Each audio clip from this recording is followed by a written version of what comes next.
धन्यवाद। मिशन शक्ति विभागर सहभागितारे विश्व दक्षता केन्द्रर स्कूल ऑफ सर्विसेज विभाग रे एसएचजी महिलांक लागि एही तालीम पाठ्यक्रम आयोजन करा जायथिला। द्वितीय बैच रे राज्यर 8टी जिल्लार 30 जन महिला एथिरे जोग देइथिले। ब्यूटी वेलनेस एंड स्पा ऊपर गोटे 100 आवर्स गोटे ट्रेनिंग प्रोग्राम करिथिलु एवं एटी मध्ये से माने बहुत सक्सेसफुली कंप्लीट करिसंती। एहा द्वारा बोथ हमर ओडिशा स्किल डेवलपमेंट अथॉरिटी रो जो गोल थिला जे स्किल इन ओडिशा में पर्सनल्स क्रिएट करिबा सेटा मध्ये क्रिएट हे पारिबो।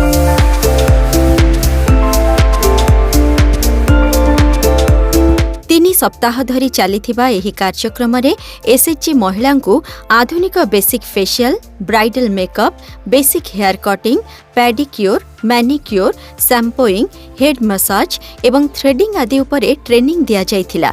सेमाने निज हातरे मेकअप, हेयर स्टाइलिंग एवं स्पा रो विभिन्न सेवा अभ्यास करिथिले।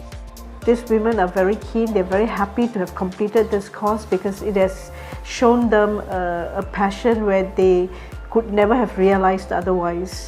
And we also plan to actually have an advanced course where the first batch and this second batch can come together and learn the different states makeup for the brides.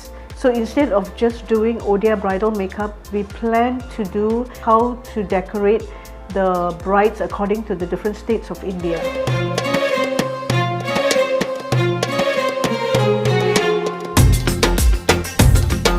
Odia bridal makeup तालीम पाठ्यक्रम शेष करिथिबा SHG मां मानंकु उत्साहित करिबा पई विश्व दक्षता केन्द्र रे आयोजित होइथिला एक स्वतंत्र कार्यक्रम।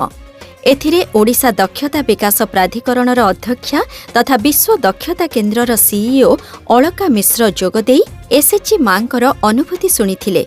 एही अवसररे सेमानंकु सर्टिफिकेट और मेकअप किट प्रदान करा जायथिला।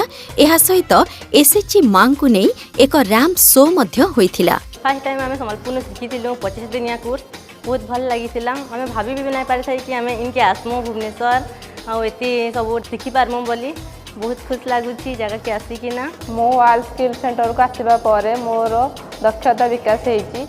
मु बहुत किछि शिखिबा को पाइली। मु एबे गां को गला परे निजे गोटे सेलून करिकि मु किछि 2-3 जण पिल्लां को मध्ये रखि पारिबी। विश्व दक्षता केन्द्रରୁ सर्टिफिकेट पाइबा परे एसएचजी मां माने मिशन शक्ति भवन को आसी विभागीय सचिव सुजाता राउत कार्तिकेयन को साक्षात